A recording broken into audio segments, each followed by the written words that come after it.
이 사진이 DNA 이중 나선 구조를 가지고 있다고 하는 엑스레이 사진입니다. 엑스레이.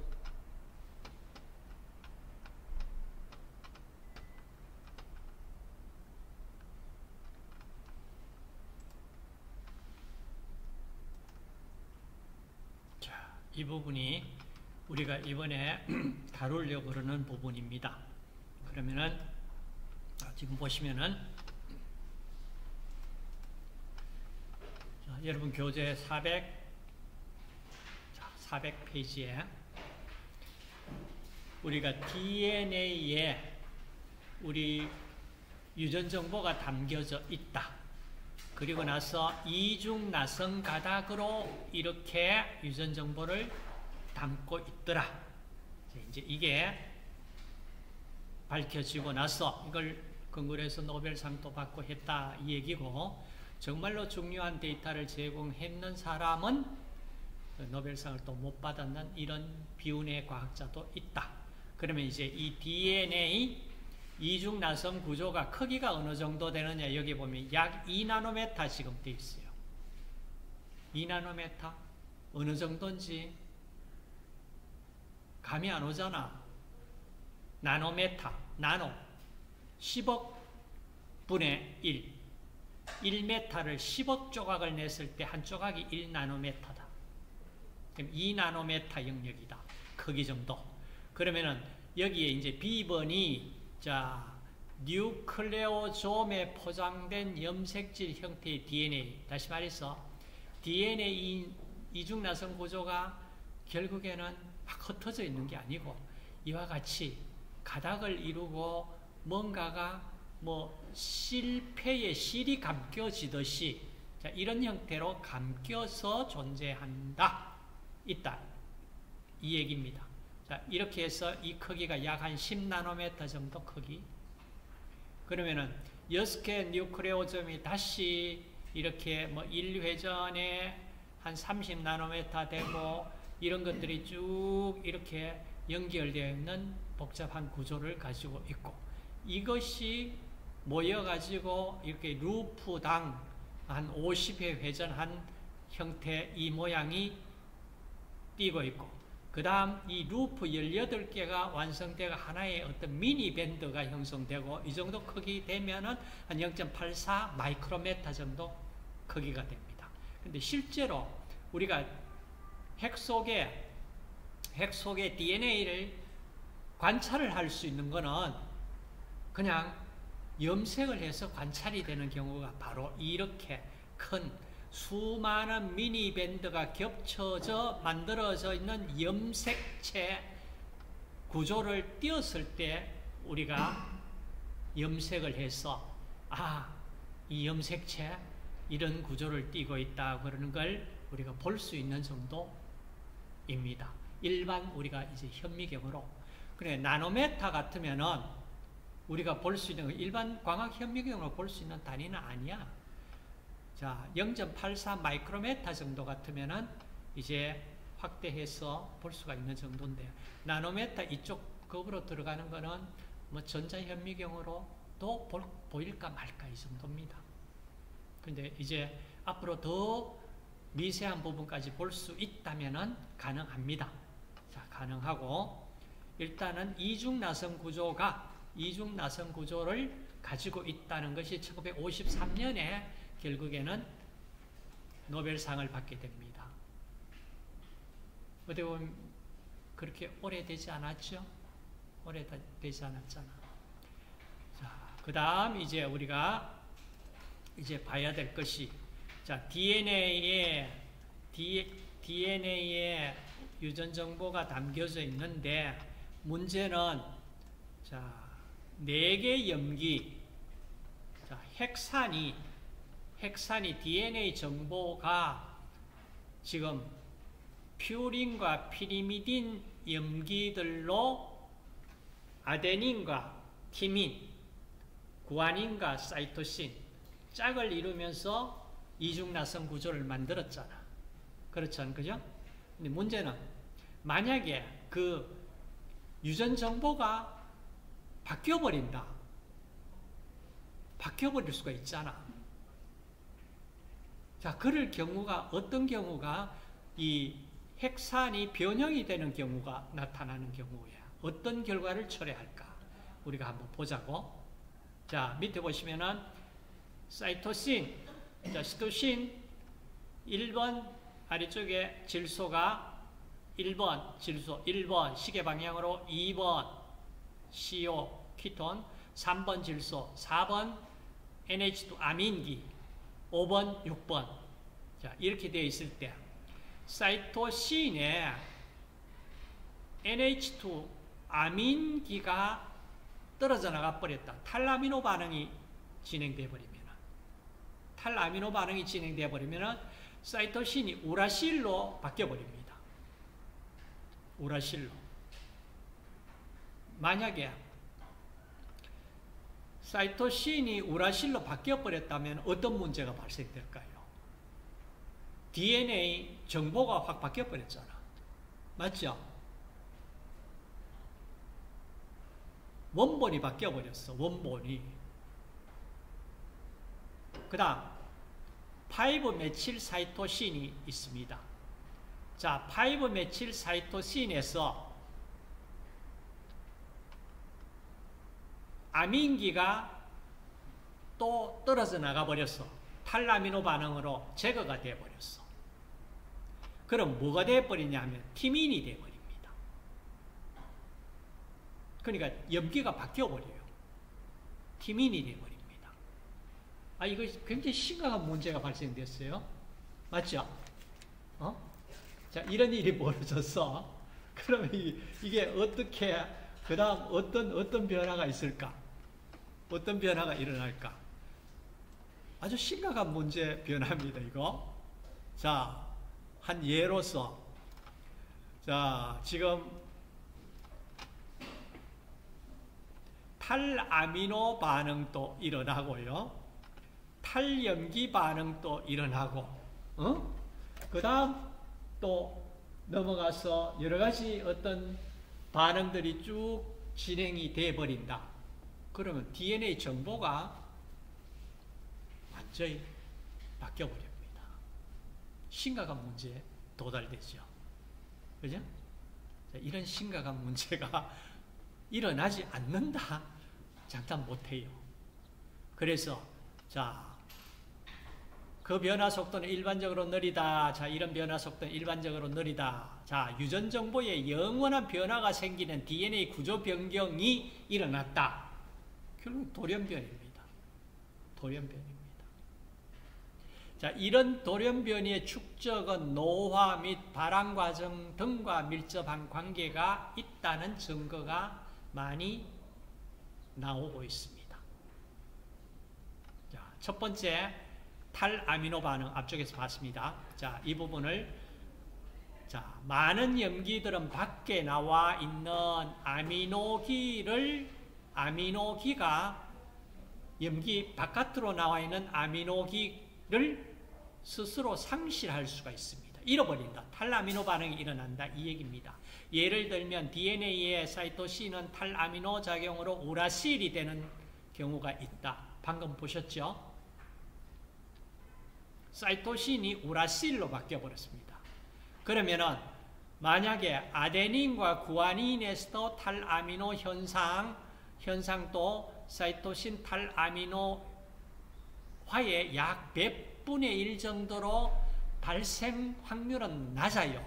낮지만은 일어날 수 있다. 이 얘기고요. 그 다음 만약 이러한 변화가 일어나면은 DNA 복구 시스템이 이를 다시 바꾸어 놓을 수 있도록 작동을 해줘야 되는데 그게 작동이 안 된다면은 문제는 원본이 변경되어 버렸다. 이 얘기입니다. 자, 그래서 만약에 복구 작업이 일어나지 못했다면은 결국에는 DNA 복제 시에 변형된 우라실이 아데닌과 결합하고 그 다음번에 DNA 복제 시 티민과 결합하는 변화가 생깁니다. 자, 이 부분이 무슨 말인지를 여러분 AT, 아데닌, 티민, GC, 구아닌, 사이토신 ATGC 짝이죠. 그 관계를 지금 설명했는 겁니다. 자, 이렇게 해서 변화가 생기게 되면은 사이토신 탈아미노 과정은 모든 세포의 DNA의 구아닌과 사이톤 염기상은 줄어들고 아데닌과 티민 염기상은 증가하게 되어 있습니다. 자, 이 부분을 이해를 본인이 이해할 수 있도록, 자, 아데닌과 티민 염기상 숫자는 늘어나고 돌연변이가 이렇게 일어나 버렸다면 탈아미노 반응으로 구아닌, 사이토신 양은 줄어든다. 자, 이 문제 왜 그런지 본인이 좀 이해할 수 있도록 하시고,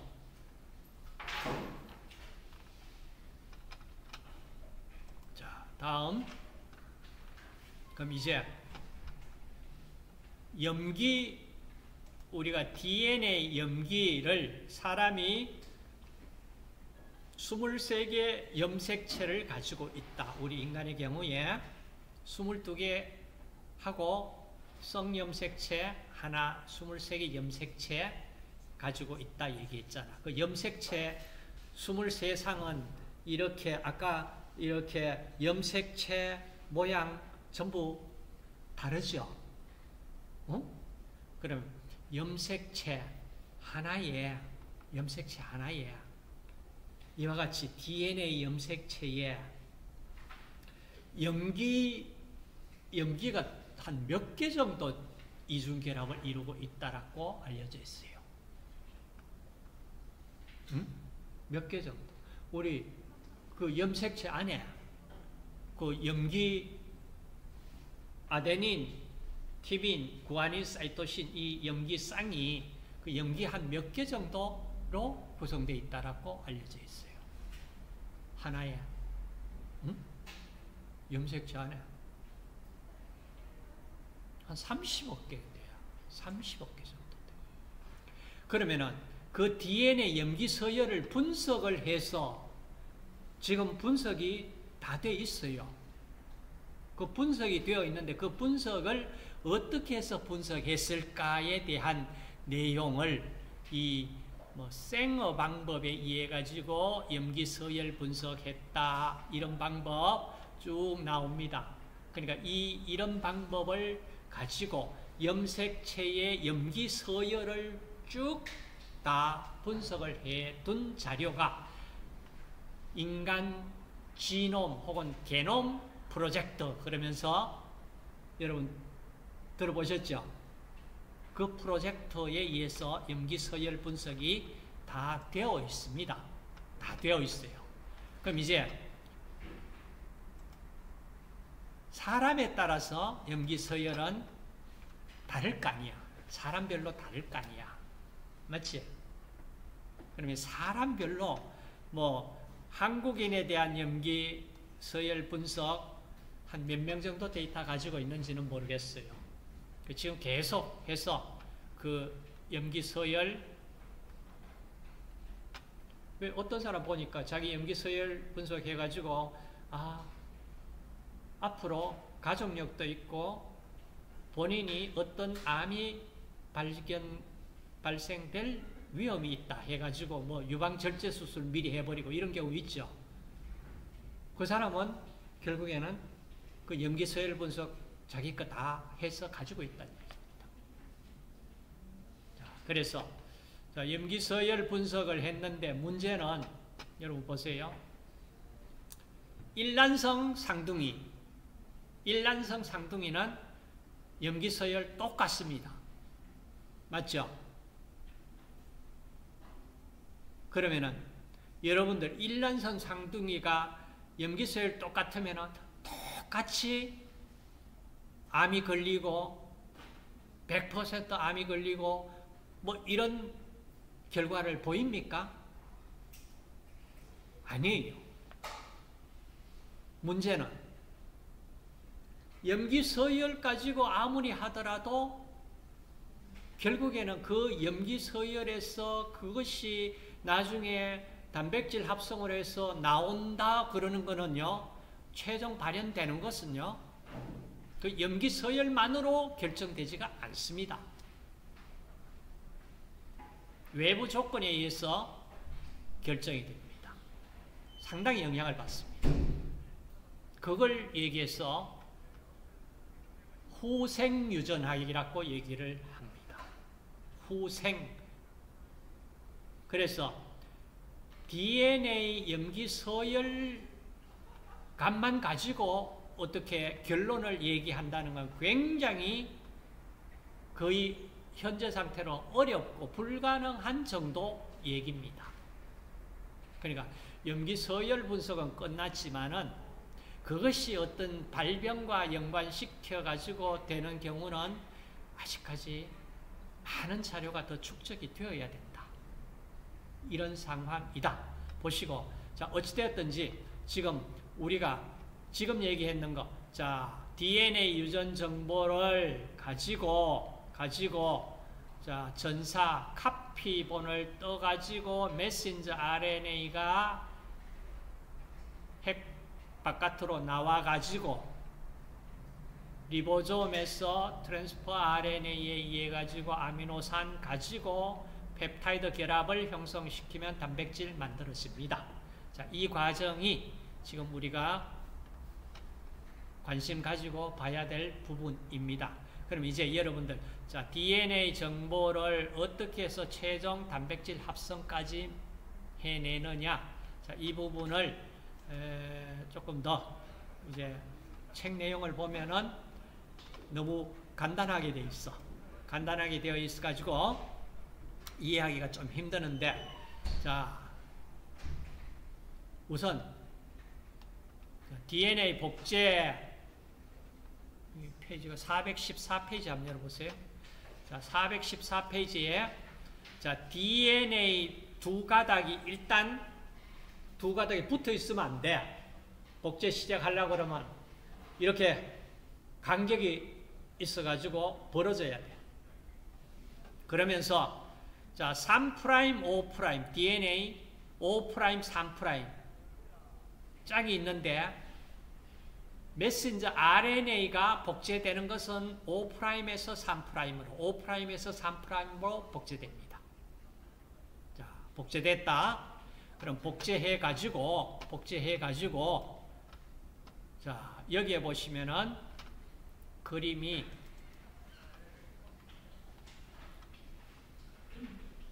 자, 진핵세포의 전사 신장 단계. 이게 무슨 말이냐면은 복제가 자, 처음 복제 시작하라 명령이 있어야 될 거고, 그럼 복제 계속하라.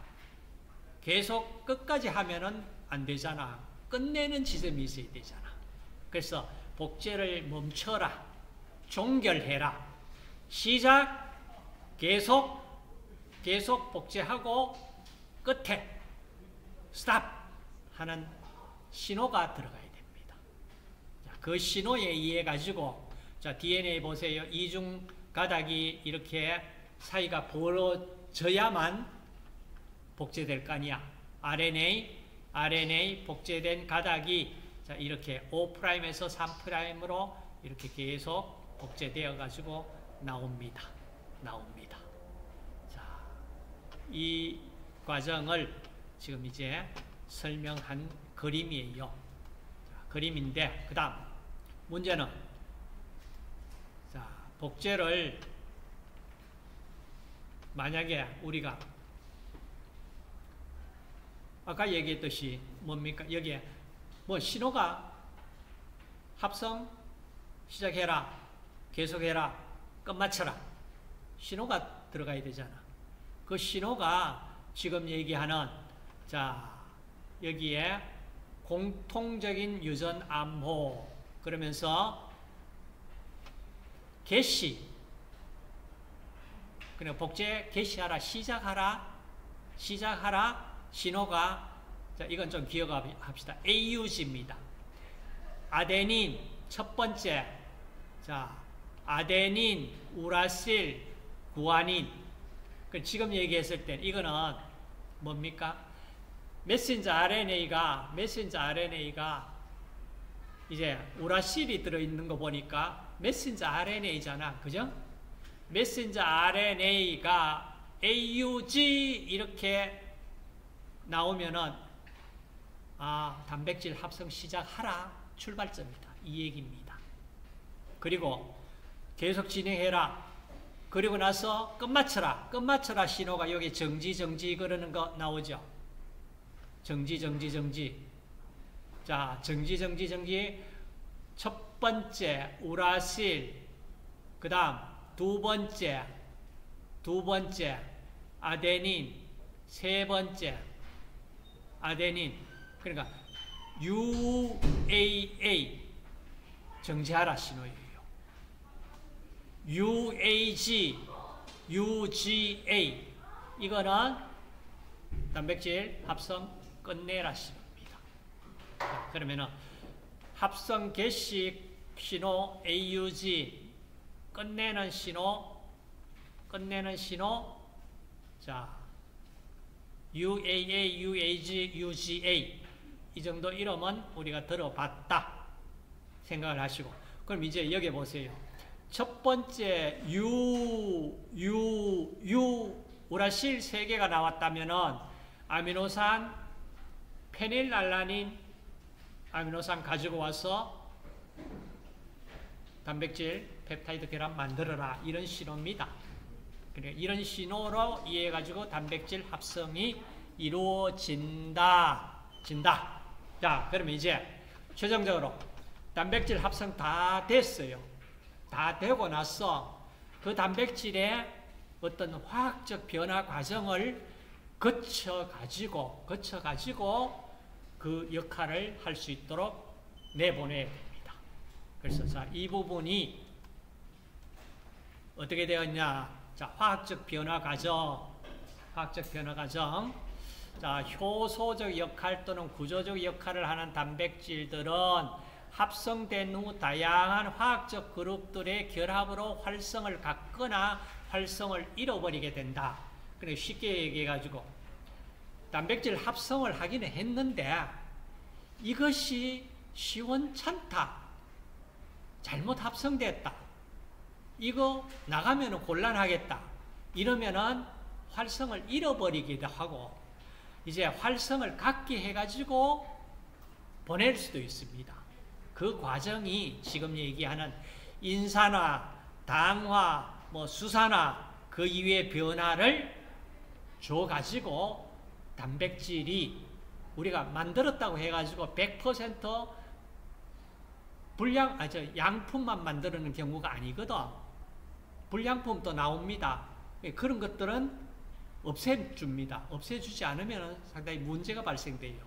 그래서 화학적 변화 과정을 거치고 그 단백질이 이제 역할을 할 수 있도록 최종 변화 과정을 거친다. 자, 여기까지 우리가 하면 자, 이 부분을 여러분들은 읽어보세요. 읽어보시고 그러면 인산화는 어떤 인산화? 주로 어느 그룹에 들어가냐 하면 세린, 트레오닌, 타이로신, 아미노산의 알코올기가 있잖아요. 자, 이 알코올기에 인산그룹이 결합한 인산화가 일어납니다. 이 반응은 대개 단백질 키나제 효소에서 일어나고 인산분해 효소에서 인산이 떨어지기도 하고 그래서 인산화된 단백질은 그 기능이 활성화되기도 하고 비활성화되기도 한다. 그러니까 인산화, 탈인산화에 의해 가지고 효소가 작용이 되었다가 멈췄다가 되었다 멈췄다 스위치 역할을 하잖아. 그죠? 바로 이런 경우 인산화 필요합니다. 그 다음에 당화. 자, 세포질막이나 라이소솜 같은 막 성분에 끼어있는 단백질 또는 분비되는 단백질 여기에 세린, 트레오닌, 이 아미노산의 알코올 그룹 이걸 오링크드 이렇게 혹은 아스파르트산 여기는 아민 NH2 아민기에 결합을 하기 때문에 N-링크라고도 이름을 부르는 자, 여기에 탄수화물과 결합이 돼서 당화를 일으켜 가지고 자, 당화된 화학 변화 과정을 거치는 경우, 자, 이 당화 과정은 소포체와 골지체에서 주로 일어납니다. 자, 소포체, 골지체. 자, 이렇게 당화된 단백질을 우리가 당단백질이라고 얘기합니다. 당단백질 얘기 많이 했잖아. 그 다음, 수산화 반응 일으킵니다. 콜라겐 등의 프로린, 리신 등에 있는 알코올 그룹, 자, 여기에 수산화 그룹이 결합한 경우, 그 다음 그 외의 변화에도 카복실 그룹이 붙든지 뭐 지방질이 붙는 경우, 자, 이런 경우에 자, 단백질이 이와 같은 경우도 필요한 경우에 자, 이 반응이 일어난다. 또한 단백질이 분해될 경우 유비키틴 등이 결합해서 분해를 촉진하는 경우도 있고, 그 다음에 세포질에서는 프로테아솜이라는 단백질 가수분해 복합체가 존재합니다. 그래서 이때 단백질을 분해하기도 하고, 자, 이와 같은 화학 변화 과정을 거칩니다. 자, 거친다. 자, 여기까지 책에 있는 내용을 우리가 다루었고, 우리가 유튜브를 보면서 좀 더 이 부분을 단백질 합성 전 과정을 한번 보도록 합시다.